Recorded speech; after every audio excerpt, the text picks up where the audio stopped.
Welcome everybody. It's great to have you here this morning. Okay, so what we're going to be doing today is putting together a toolbox of different strategies to help decrease stress in our lives.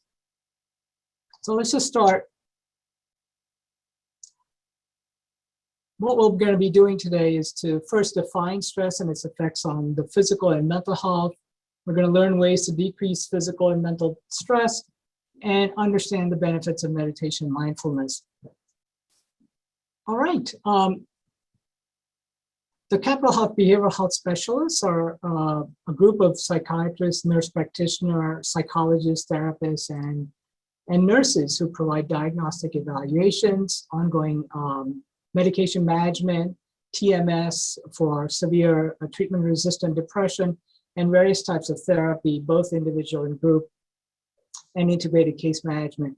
So we have a full spectrum of services for those for mental health needs. And we take most commercial insurance and Medicare. All right, so let's take a moment to think about the things that are stressing you in your life, how you're handling the stress, and what you're hoping to learn today.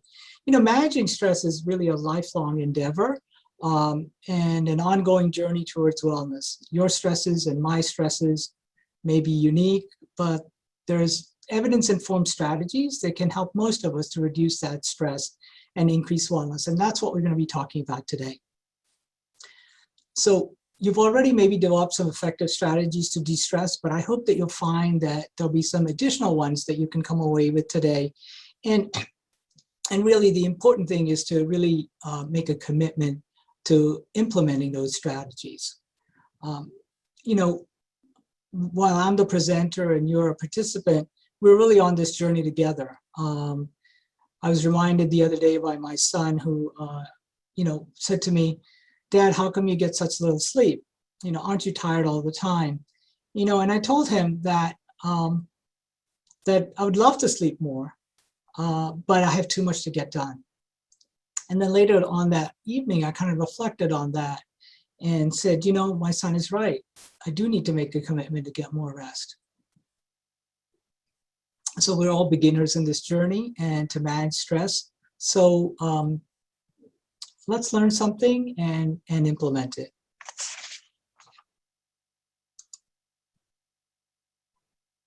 So what we're going to do right now is really to just take a few deep breaths. And let me just tell you is that our mind and body are often disconnected. The breath brings them into connection. And when we take abdominal breaths, the way the babies breathe, which is belly breathing, we can get in touch. We can reconnect the mind and the body. So let's start. You can, if you'd like, you can close your eyes at this point. And now just watch your belly rise on the inhalation and the exhalation. And we'll do this 5 times. And then I'll tell you when we're done. Okay.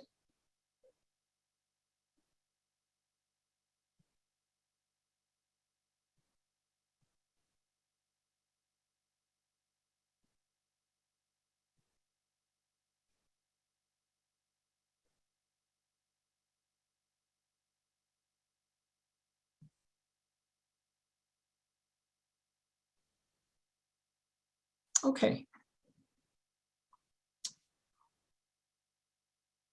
So one of the things that I've been trying to put in practice myself is to do this exercise every hour while at work. And I have a nice mindfulness bell app on my phone that tells me every hour, it kind of dings, and it just tells me, it reminds me to take those deep breaths. Okay, so what is stress? Stress is really the bodily or mentally tension resulting from factors that tend to alter an existing equilibrium. So imagine that you're going to work in the morning and you've stopped at a red light and suddenly you're hit from behind by another car. What you've just experienced is a disturbance in your equilibrium. This is stress. How you respond to it, however, makes all the difference. In the moment, for the stress in your body, and what the mind will experience. So if you get out of the car, cursing and fuming, and letting the other driver have a piece of your mind, that's one kind of reaction or experience that you'll have, and consequences from that. Or you can take a few deep breaths, just like what we did right now, and just be thankful that no one was hurt, you weren't hurt. Approach the other driver in a friendly manner, get their license plate and all the things that you have to do, but you can do it in a completely different way that's going to change how you feel that day and maybe subsequent days.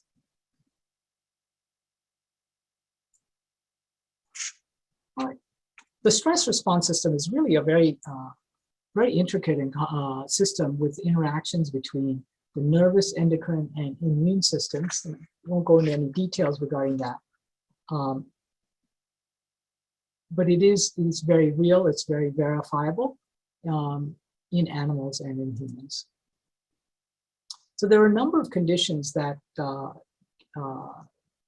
can result or be exacerbated by stress. Things such as anxiety, depression, heart disease, gastrointestinal problems, things even such as obesity, diabetes, and many people in our practice certainly come with issues with sleep problems because of the stress that they're experiencing.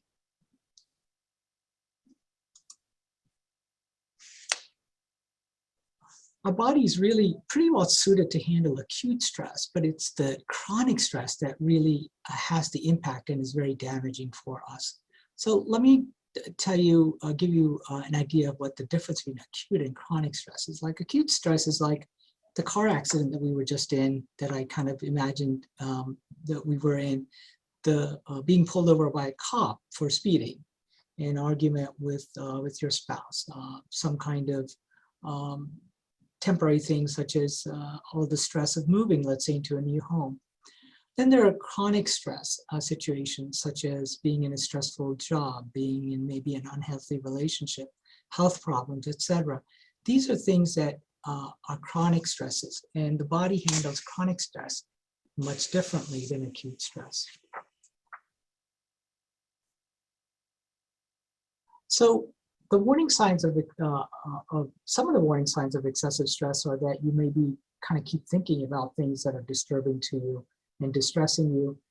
You might actually find that the stress is so significant that it's interfering with your daily activities, whether it's at work, at home, etc.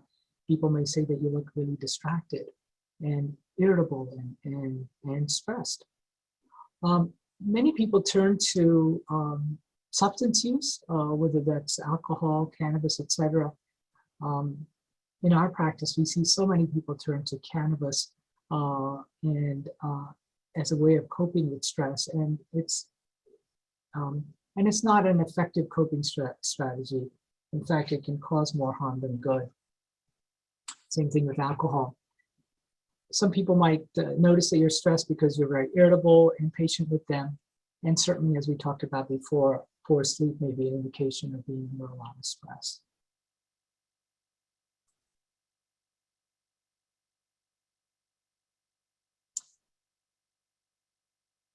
Stress accounts for many primary care doctor visits. It's estimated about 60 to 80% of the visits are related to some kind of stress-related kind of condition that the person is experiencing. And stress also accelerates biological aging and also induces chronic inflammation. So it's a bad combination as we all age, that not only is it causing some damage in terms of the aging process, but the levels of cortisol also are rising with age, which is a stress hormone. And elevated levels of cortisol have been kind of associated with like things such as having difficulty remembering, poor cognitive performance, and more psychosocial stress.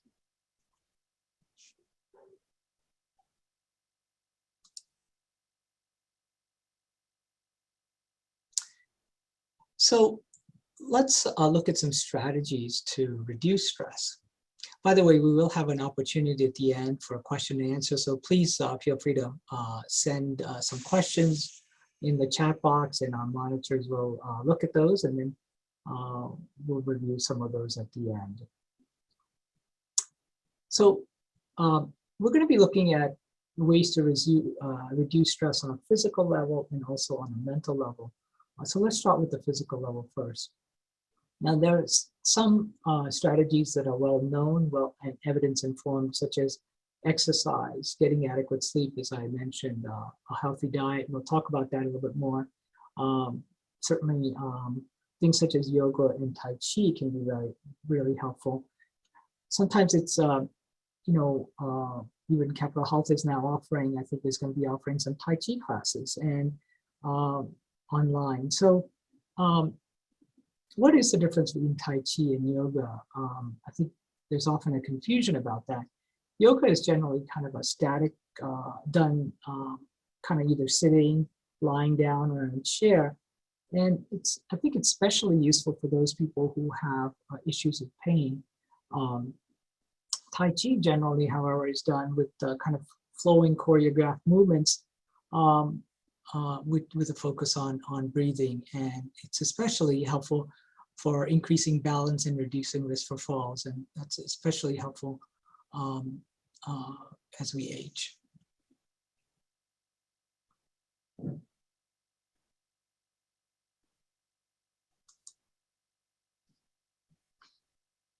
Okay. The American Academy of Sleep Medicine is recommending that all adults get 7 or more hours of sleep. And it's perfectly okay that if you want to take a short afternoon nap, and some people find that actually quite helpful to do that. But 1 in 3 adults is not getting enough sleep, and that in itself has consequences for increased risk for diabetes, stroke, obesity, heart disease, and we often find that it has an increased risk for depression, can certainly increase the risk for manic depression, anxiety, etc. So that's something that we find almost every day when we see patients in our clinic.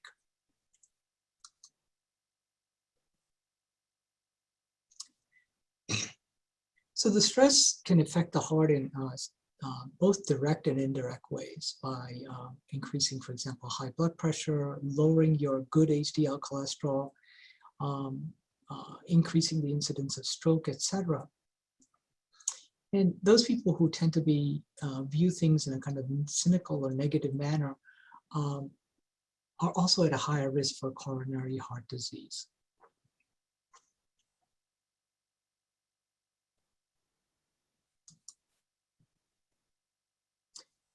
In the past, we thought that if you were a type A personality, competitive, aggressive, that was linked to heart attacks.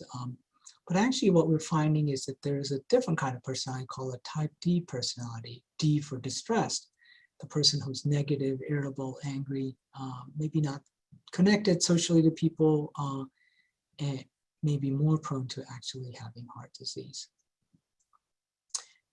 Negative emotions can also lead to increase in stress hormones, which again can increase blood pressure and chronic inflammation. I just want to take a little pause here just to make sure that everybody can hear me properly and there's no issue with that. Yes, I can hear you. Okay, I'll take that as no issues. Okay, so one of the things that can also help, many of us who suffer from a type D personality or kind of mild forms of that can really be helped with things such as mindfulness, which we'll be talking about later on in the program.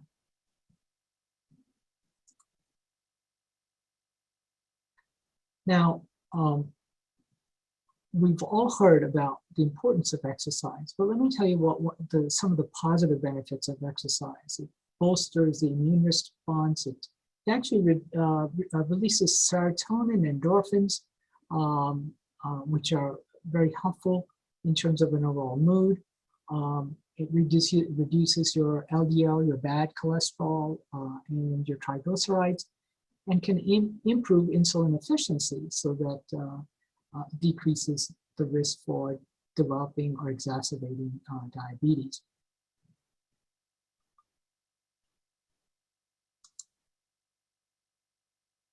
What's amazing is the effect that exercise has as an antidepressant on our brain and on our body. Those engaging in regular exercise showed less depression on validated rating scales. And this may be, again, as we mentioned earlier, related to the release of endorphins and serotonin. As many of you know, we use what we call SSRIs, basically medications that are used to help with depression that actually increase the release of serotonin or block its reuptake. So the thing is that I often tell people who come in to me to see me that are having depression, is I ask them if they're exercising, and then that may be a natural antidepressant. Of course, if you are certainly more severely depressed, there medications, therapy, etc., is also very helpful. So I hope people are not getting the idea that exercise alone is going to necessarily cure that, but it is going to be a help.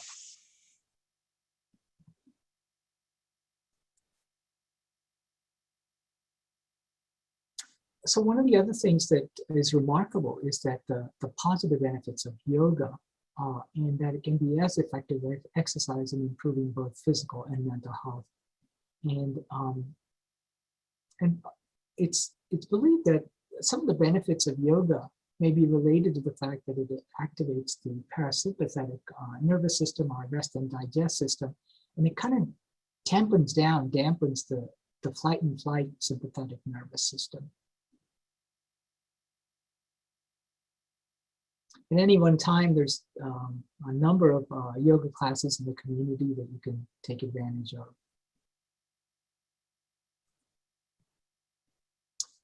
Okay, I'd like to talk about chronic inflammation, because the body is really very good at getting rid of infection through acute inflammation. Let's say you have a cut or some kind of wound that's infected. So the body is good at that, but not so good at taking care of chronic inflammation, which is a cause of many chronic diseases such as heart disease and diabetes, cancer, Alzheimer's, and even and so-called itis diseases such as arthritis and colitis. And a number of things, as we've talked about already, and we'll talk about a little bit more, contribute to that chronic inflammation.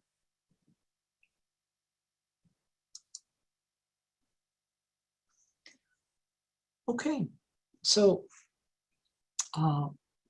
many of us know that a healthy diet is better for us, but let's dive a little bit deeper into that. There are diets that are considered to be pro-inflammatory. That means it makes inflammation worse. And then there are diets that are considered to be anti-inflammatory. And so all the things that we've heard about, eating plenty of fruits and vegetables, especially kind of colorful green vegetables and colorful fruits, things such as whole grains, and healthy fats that are found in things like extra virgin olive oil, nuts, etc., can really be helpful in dampening inflammation in the body. And there are diets that are purely inflammatory, and part of it is that even though many people have cut down on red and processed meat, we still probably end up consuming more processed food than we should. Things that are refined carbohydrates and things with high saturated fats.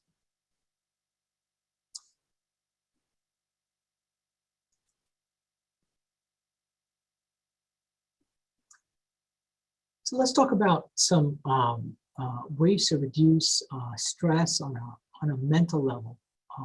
One is really positive thinking. I mean, sounds rather simple, but just the attitude that you bring to the day as you start the day, and continue with your day can have a profound impact on how you feel. And not only how you feel, but how the body reacts. So as we already talked about before, a negative kind of cynical attitude can really create, things exacerbate heart disease, etc. So a positive attitude, one such as an attitude of gratitude, or I have a little laminated sheet that says, make a mind that never minds. So to remind myself that, just to kind of let go of some of those daily things that happen that really are not so important, but kind of can irritate us. The other thing I want to just talk to you about is about thinking errors or cognitive distortions. So many of you might be familiar with what's called cognitive behavioral therapy, and that's a therapy that's one of the most commonly used therapies that we utilize to help people with anxiety problems, depression problems, and other kinds of problems. And the basic premise of that is that how you think affects how you feel, and then that affects how you behave. So if you have negative feelings and thoughts, that's going to lead to different kinds of issues such as depression, anxiety, and may also lead to a different kind of behavior. For example, when we talked about that car accident earlier today, that if you start thinking very negatively of the situation, very angrily at the other driver, that's going to make you feel a certain way. And you're going to take that anxiety and whatever you're experiencing with you throughout the day.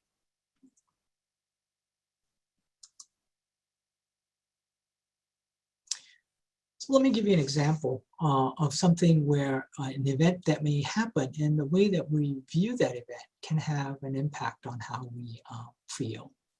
So let's say your manager at work says that he wants to meet with you today. Now, naturally, whenever the manager wants to meet with you, you wonder, is it something you've done wrong? And you may feel worried or anxious, and the thought may go through your mind like, I did something wrong. I bet you I did something wrong. And then things like, I hate this job. And if you pause and think at that time, rather than let all those thoughts just run away with themselves, you might say, well, I might have done something wrong, but I can usually pass things up. I know how to do that, and, I may not like everything about my job, but there's a lot of things I like about it, like the paycheck that I need. So, and maybe the coworkers that you have, and how you feel about what impact that you're having on different people. So when you catch that negative emotion and those thoughts, those automatic thoughts, then you can change how you feel. So in summary, you catch those thoughts, check them, that means kind of put them in their place, and then change them to something that's more realistic. That doesn't mean putting on kind of rose-colored kind of glasses about things, but being just more realistic about it.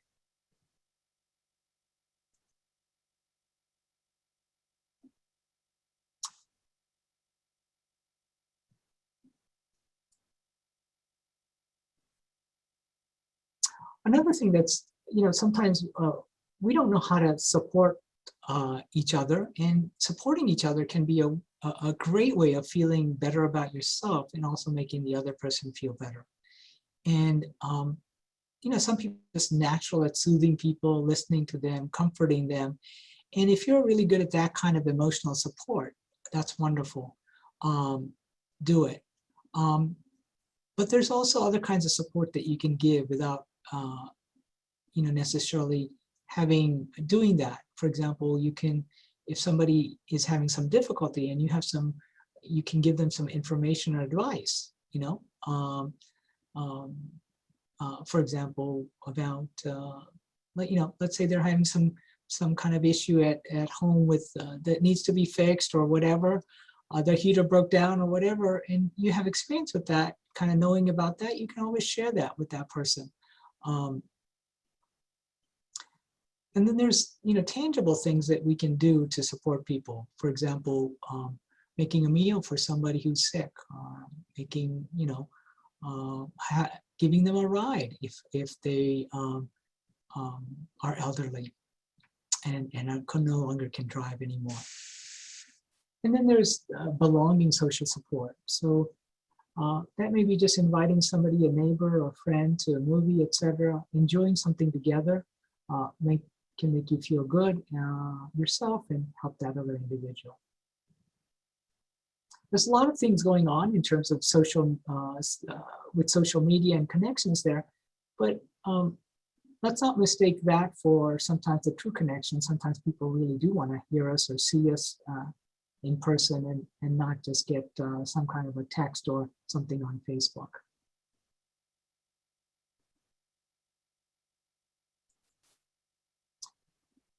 Okay, so we've now talked about how to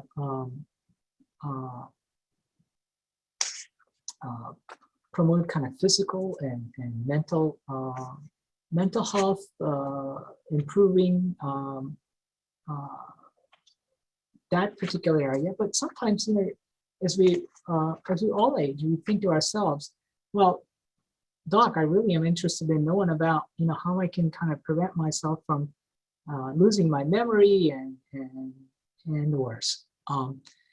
But there's a lot of good news there, because the things that we've talked about so far are almost all the same things that are needed to promote brain health. For example, aerobic exercise promotes blood flow to the brain, and that may increase the size of the area of the hippocampus, the area of the brain that's responsible for memory and learning. We may, if you do, for example, strength training, that can keep the muscles from atrophying. And so that can, and when muscles atrophy, then it's harder to get up, etc. You might be more likely to have a fall and have a head injury. And I know that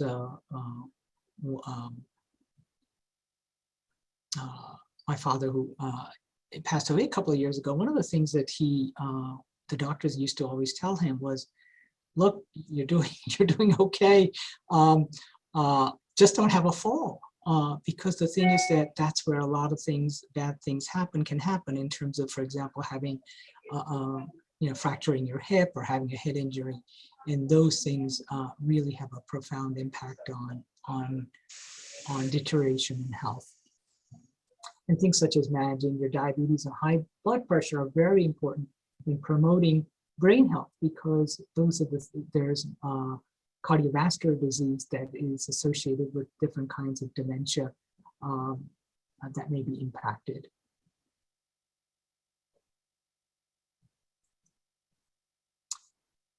So we've talked a lot about stress, and some of the strategies that we can use. So now let's talk a little bit more about a direct way that you can experience in minutes and even seconds feeling more relaxed.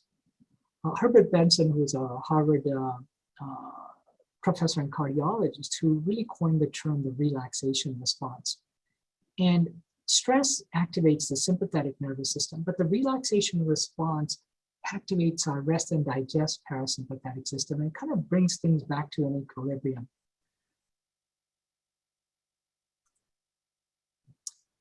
One of the ways to really profoundly evoke a relaxation response is through meditation.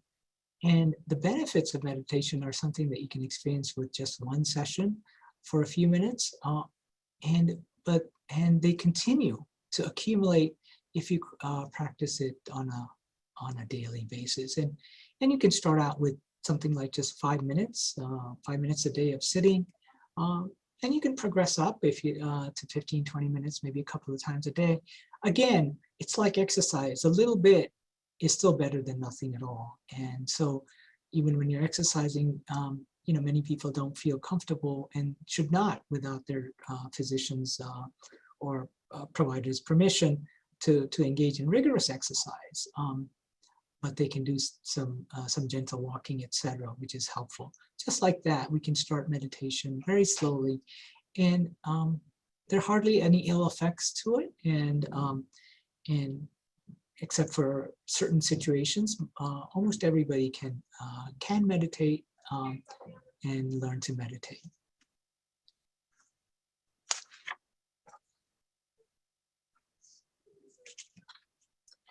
Okay, so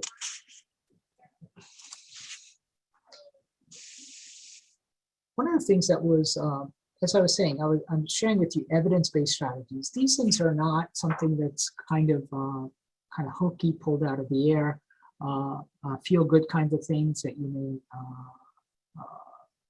read in a throwaway magazine. These are evidence-based practices, and John Kabat-Zinn started a mindfulness stress reduction essentially curriculum at the University of Massachusetts many years ago, and certainly mindfulness meditation has been really popularized from some of the work that he's done. But what they found in these when people engage in these classes, these mindfulness-based stress reduction classes, usually there were 8 classes at a time, over a period of 8 weeks or so, is that they increase the gray matter volume in the brain regions, which are associated with learning, memory, emotional regulation, and putting things in perspective.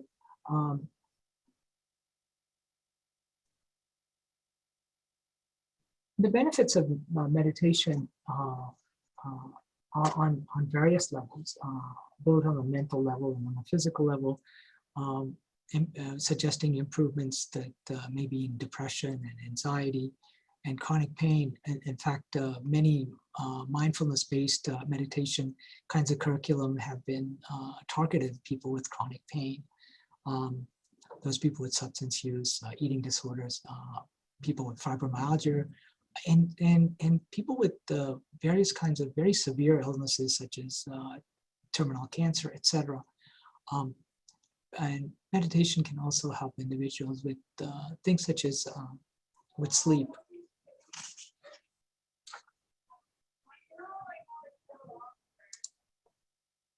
Okay, so so as this says, often we tell ourselves, don't just sit there, do something. But really we should be doing the opposite. We should don't just do something, sit there. There's a Zen saying that goes something like, if you don't have time to sit for 30 minutes, sit for 60 minutes. The idea is that if you find yourself being so busy and stressed with all the things that you have to do that you can't even find 30 minutes in your day, maybe you really need even more than 30 minutes.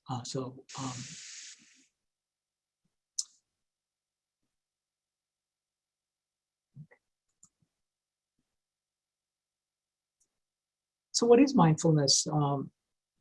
Again, a term that is certainly in common parlance that people are using all the time, but what really that is an awareness that arises from kind of paying attention to the present moment and doing it in a non-judgmental way.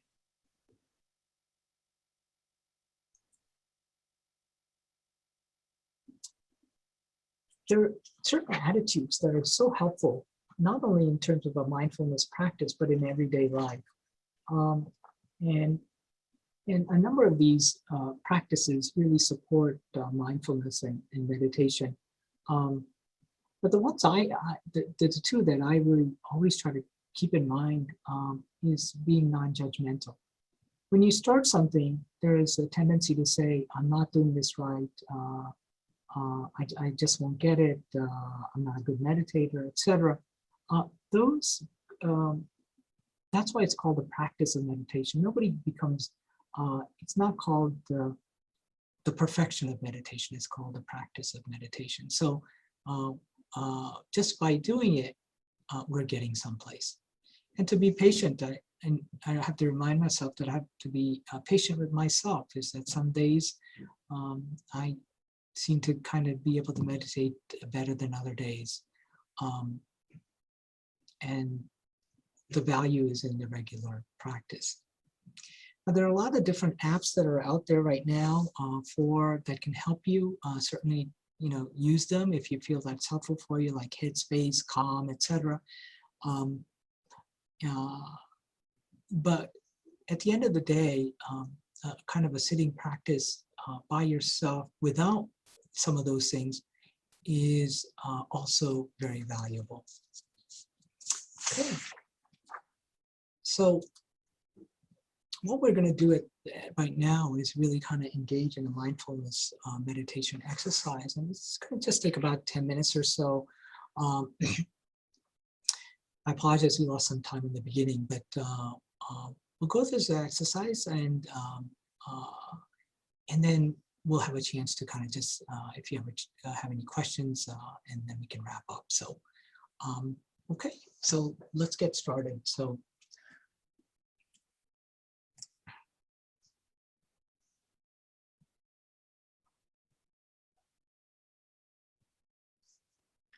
okay.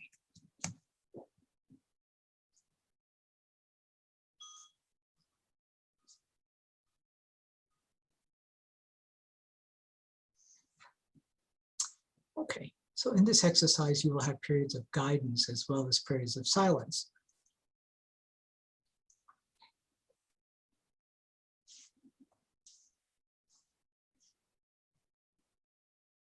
So now begin by sitting comfortably in your chair with a relaxed and upright posture.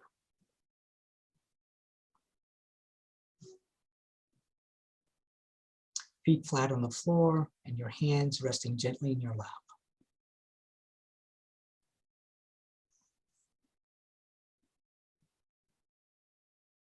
Notice the support of the chair on your back and the support of the floor beneath your feet.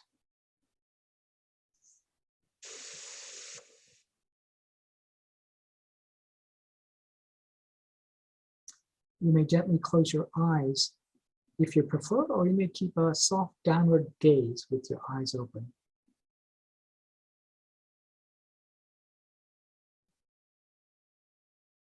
Now begin to notice the breath.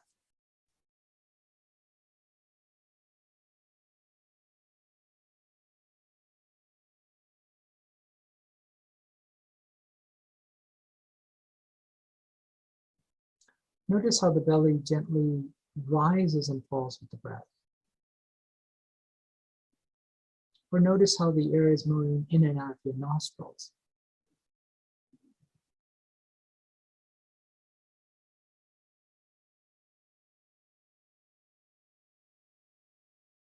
You may become aware of the sounds around you, or you may notice bodily sensations.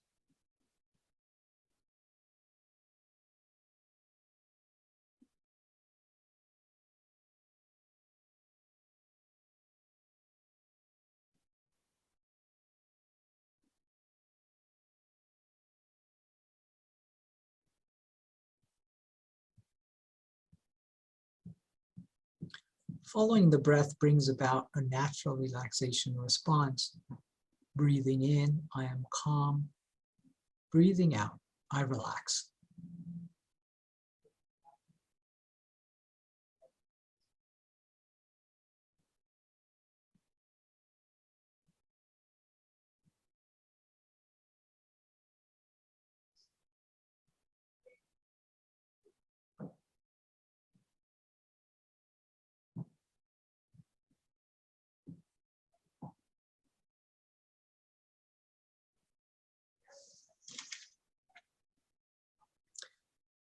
So thoughts come in and out of your awareness, and this is natural.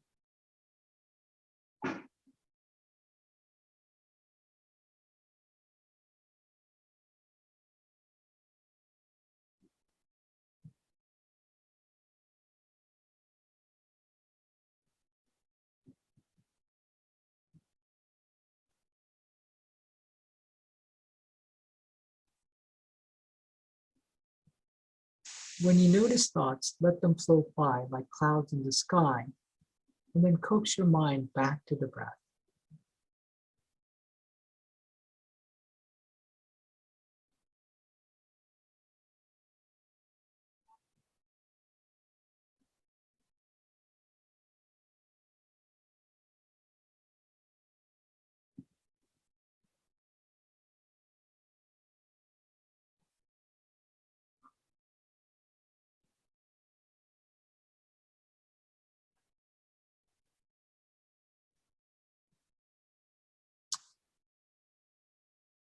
There's nothing you need to accomplish right now, but to observe the breath.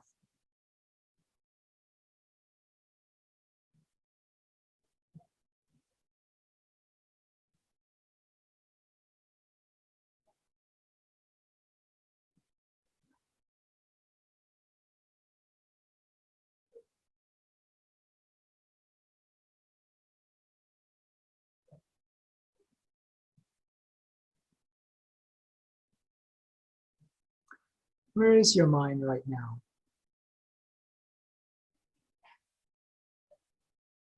Bring it back to the breath, noticing the full extent of your inhalation and the full extent of your exhalation.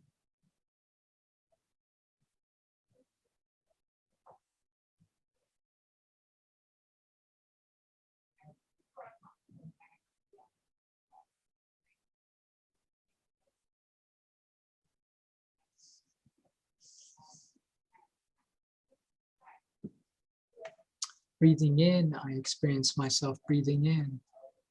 Breathing out, I experience myself breathing out.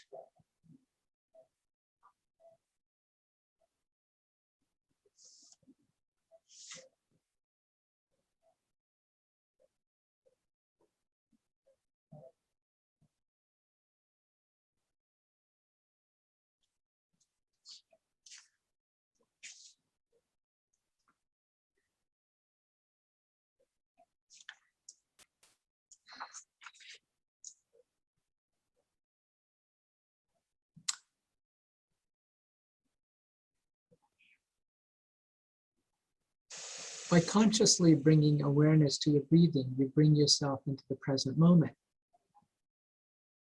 which is where you are right now.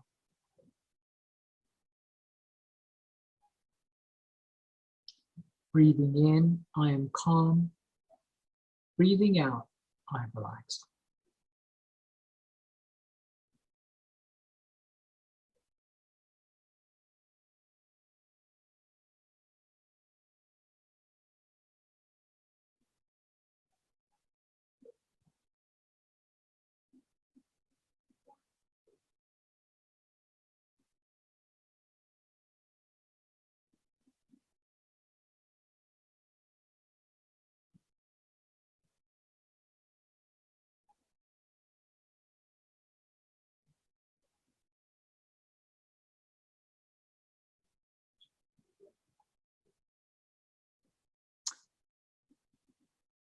You may now take 1 or 2 deep breaths, if you like.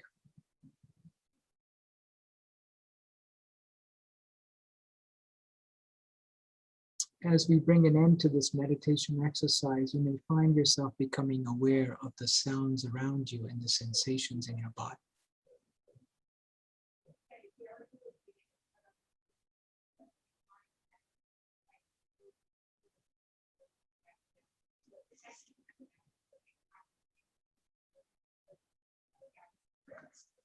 Now gently open your eyes if they were closed.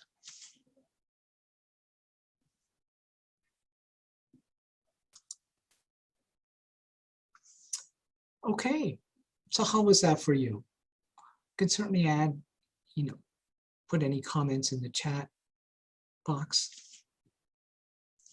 So again, we just did basically about 5 or 6 minutes of meditation, a meditation exercise today. And even doing 5 or 6 minutes can make a difference in how you feel that day.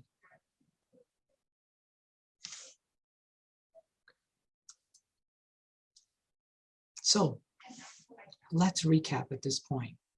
What we talked about today was various strategies that we can implement on a physical and mental level to decrease the stress in our lives. Stress is something we all experience every day, and it's how we handle stress that can have a profound impact on how we feel and a real impact on our health in terms of various health conditions. We talked about the fact that exercise can make a difference in terms of things such as cardiovascular health, but also health in terms of depression, and other kinds of mental illness. We also talked about the fact that diet can have a big impact on how the body handles stress and inflammation. We talked about how our thoughts and our feelings can impact our stress level. And then we finally engaged in a brief mindfulness exercise. So what I want you to think about today is, what will you put in your stress toolbox? What are the things that you're going to put in place that are going to help you decrease the stress in your life? And small changes can make big changes in the future. So it's been a pleasure doing this workshop with you. Open to any kind of questions that you may have. Thank you, Dr. Vyas. It was very good. There is a question in the chat box. It says, this was wonderful, but the mind kept straying. Very hard to have that self-control. Any tips on how to quiet that? The mind keeps straying, and that's perfectly normal and perfectly okay. What you do is to just bring your mind back to the breath each time that it strays, and it can stray 100 times, and that's just perfectly fine. So don't get discouraged. That's what happens to everybody. It happens to me often when I do the meditation. In fact, that's kind of our monkey mind. Another question, must I breathe in through my mouth? I find it difficult to do and stay relaxed. You don't have to breathe through your mouth or through your nose, or there isn't any particular thing where you have to do it a particular way. Just breathe normally, what seems normal to you. It's nice to be able to breathe kind of, if you can, with the belly breathing, the abdominal breathing, but it's not really critical. Just breathe in a way that's comfortable for you. Okay, so the question says, how can you stop ruminating in the middle of the night? Stop ruminating in the middle of the what? I'm sorry? Oh, in the middle of the night. How can you stop? Ruminating. Okay. So the thing is that there could be a lot of reasons that you're ruminating. But I think there are, one of the things that is helpful to help people kind of sleep and not be so anxious and ruminating at night is to do the other things that we talked about, such as resting when you can. Otherwise, making sure that you exercise regularly, you have a healthy diet. Also think about the way that you're thinking during the day and your attitude that you're bringing to your day. Some of those things then spill over at night, and that's what sometimes people have a lot of anxiety thoughts or ruminations about things at night.